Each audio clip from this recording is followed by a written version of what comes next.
I had nothing left. Not my family, not my home, not even my name felt like mine anymore. They all walked away when I needed them most, and I stood there, alone, broken, and judged by everyone who was supposed to love me. But something inside me refused to die. My name is Sarah, and I'm 42 years old. For most of my life, I believed that family was everything, that blood was thicker than water, that no matter what happened, the people who raised you would stand by your side. I was wrong. It all started 3 years ago, on a Tuesday morning that felt like any other. I was sitting at my kitchen table, scrolling through my phone, sipping lukewarm coffee. My husband, David, had left for work an hour earlier. My 2 teenage daughters were still asleep upstairs. Everything seemed normal. Then my phone rang. It was my sister, Linda. She never called this early unless something was wrong. "Sarah," her voice was shaking. "You need to come to Mom's house now." My stomach dropped. "What's wrong? Is Mom okay?" "Just come, please." I threw on a jacket and drove across town to my mother's house, my heart pounding the entire way. When I pulled into the driveway, I saw Linda's car, my brother Mike's truck, and my Aunt Carol's sedan all parked haphazardly on the lawn. Something was very wrong. I walked through the front door and found them all sitting in the living room. My mother was in her armchair, her face pale and drawn. Linda was crying.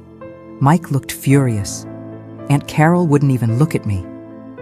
"What's going on?" I asked, my voice trembling. My mother looked up at me, and in her eyes, I saw something I'd never seen before. Disgust. "How could you?" she whispered. I froze. How could I what? Mike stood up, his fists clenched. "Don't play dumb, Sarah. We know what you did." "I have no idea what you're talking about." Linda threw a stack of papers at me. They scattered across the floor. I bent down and picked one up, my hands shaking. It was a bank statement, my mother's bank statement. And there, highlighted in yellow, were dozens of withdrawals, large ones, thousands of dollars taken out over the past 6 months, all from an account I had access to. My blood ran cold.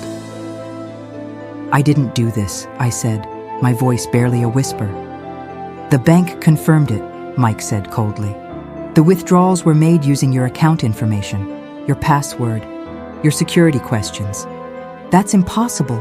$50,000, Sarah." My mother's voice cracked. "You stole $50,000 from me." "No!" I dropped to my knees in front of her.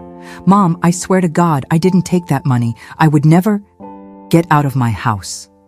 I looked up at her, tears streaming down my face. "Mom, please." "You have to believe me. Get out!"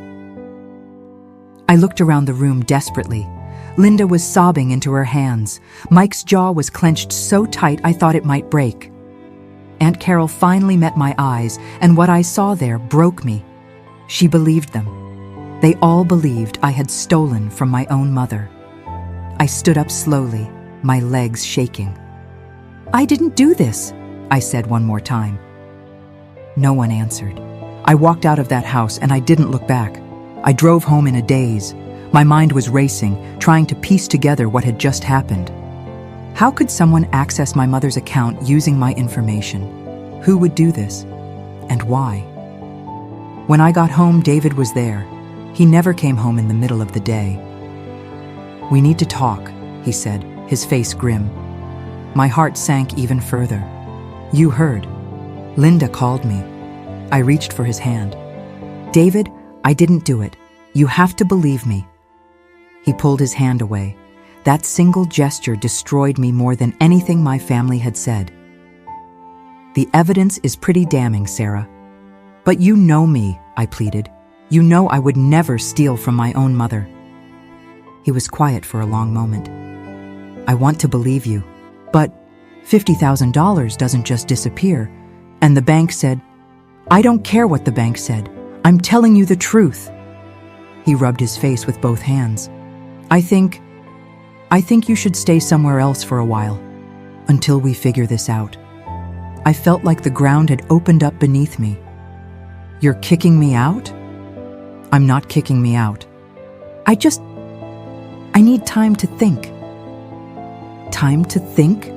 My voice rose. I'm your wife. We've been married for 18 years, and you're choosing to believe them over me? It's not about choosing sides. Yes, it is. That's exactly what it's about. He looked away. The girls are upset. They heard everything. They need space. That's when I realized the truth. My own daughters, my own children, believed I was a thief too. I packed a bag that afternoon. My hands were shaking so badly I could barely zip it closed. David stood in the doorway, watching me, but he didn't say anything. He didn't try to stop me.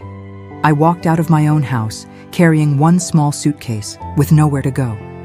I spent the first night in a cheap motel on the edge of town. The kind of place where you don't ask questions and no one asks you any. The room smelled like cigarette smoke and mildew, and the sheets felt damp even though they were supposedly clean. I sat on the edge of the bed and cried until I had nothing left. My phone buzzed constantly. Text messages from my sister, my brother, my aunt, all of them angry, all of them accusing me, demanding I return the money, threatening to call the police. I turned my phone off. That night, I barely slept. Every time I closed my eyes, I saw my mother's face. The disgust in her eyes, the way she had looked at me like I was a stranger, like I was nothing. The next morning, I went to the bank. I needed to understand how this had happened. I needed proof that I hadn't done this. The bank manager was a middle-aged woman named Patricia. She looked at me with suspicion the moment I walked in.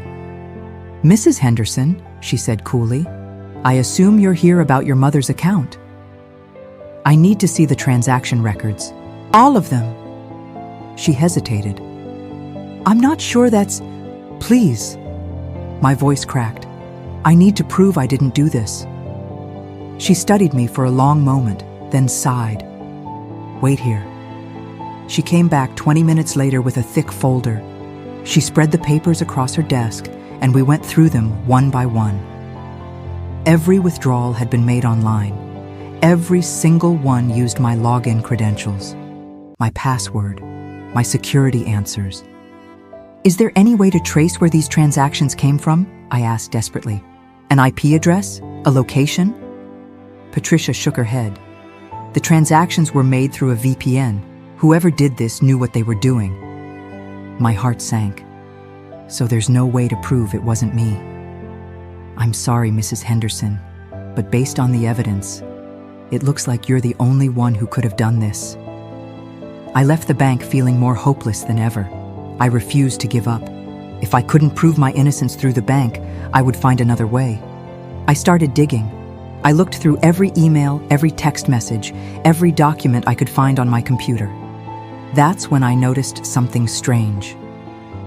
A few months earlier, I had received an email from what looked like my bank. It said there had been suspicious activity on my account, and I needed to verify my information immediately. I had clicked the link and entered my password. It was a phishing scam. Someone had stolen my login credentials months ago, and I had handed them over without even realizing it. But who? I kept digging. I looked through my emails more carefully, searching for any other suspicious messages. That's when I found it. An email from 6 months ago. The sender was someone named Tech Support Secure. The email said my mother's account had been flagged for unusual activity, and I needed to verify the security questions. I had answered them. I had given them everything they needed. My hands were shaking as I stared at the screen.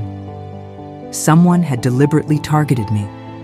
Someone had set me up to take the fall for this theft. But who would do that? And then it hit me. David. I didn't want to believe it. I couldn't believe it. But the more I thought about it, the more sense it made. David had access to my computer. He knew my passwords. He knew my security questions. And 6 months ago, right around the time these emails started, he had been acting strange, distant, secretive. I had thought he was stressed about work. But what if it was something else? I drove back to the house. David was at work, but I still had my key. I let myself in quietly, my heart pounding. I went straight to his office. I searched through his desk, his filing cabinets, his computer. I didn't know what I was looking for, but I knew I would recognize it when I found it. And then I did. Hidden in the back of his desk drawer, underneath a stack of old tax returns, was a bank statement for an account I didn't know existed, an account in David's name, with a balance of $53,000. I sat down heavily in his chair, staring at the paper in my hands. My husband, the man I had loved for 18 years, the father of my children. He had stolen from my mother and framed me for it. I waited for him to come home. When he walked through the door, I was sitting at the kitchen table with the bank statement in front of me. He froze when he saw me. "Sarah, what are you doing here?" I held up the paper. "Care to explain this?" His face went pale. "Where did you find that?" "In your desk, where you hid it." He was silent for a long moment. Then, to my shock, he smiled. It was a cold, cruel smile I had never seen before. "You weren't supposed to find that," he said calmly. My stomach turned. "It was you. You stole the money. You framed me." He shrugged. "I needed the money, Sarah. We were drowning in debt. The business was failing. I didn't have a choice." "You didn't have a choice?" My voice rose. "You destroyed my life. My family won't speak to me. My own daughters think I'm a criminal. They'll get over it." I stood up, my whole body shaking with rage. "How could you do this to me? I'm your wife." "You're also the perfect scapegoat," he said coldly. "You had access to your mother's account.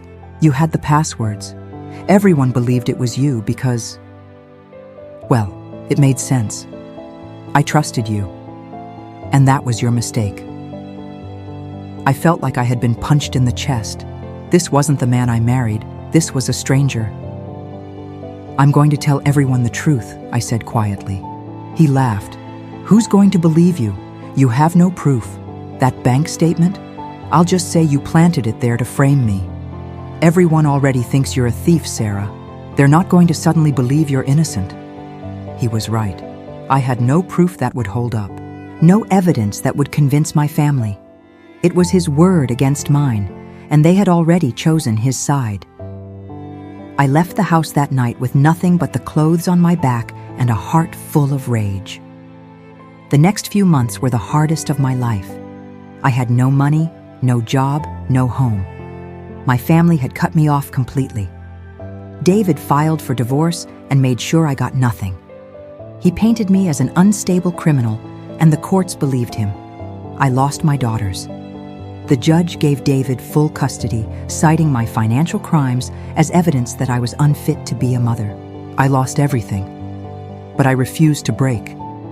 I found a job at a grocery store, stocking shelves for minimum wage. I rented a tiny studio apartment in a rough part of town.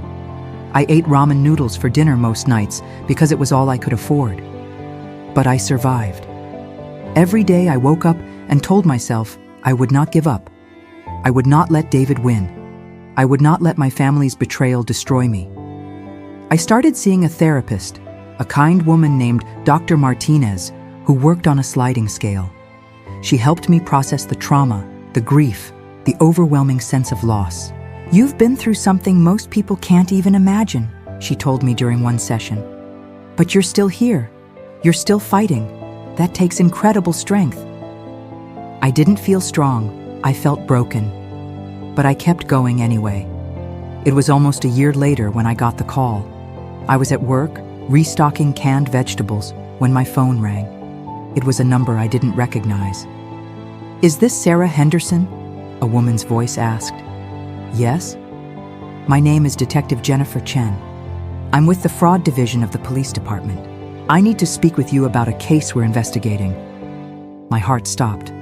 "What case?"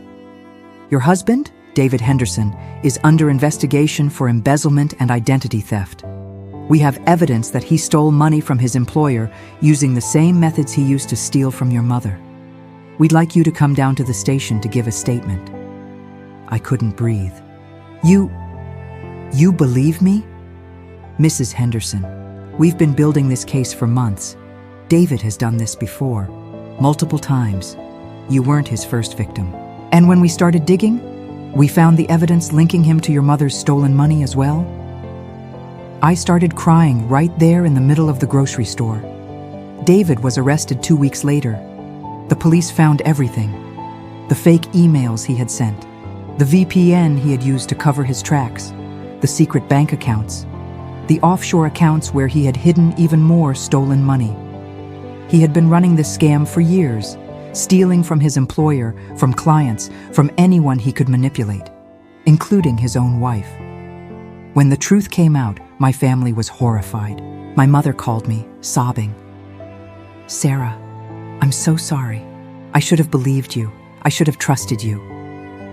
Linda and Mike both reached out, apologizing, begging for my forgiveness. But the damage was done. I couldn't just forgive them and pretend everything was okay. They had abandoned me when I needed them most. They had believed the worst about me without giving me a chance to defend myself. "I need time," I told my mother. "I need to figure out who I am now, without all of you." She cried, but she understood. Getting my daughters back was the hardest part. They had spent a year believing I was a criminal. David had poisoned them against me, filling their heads with lies about who I was and what I had done.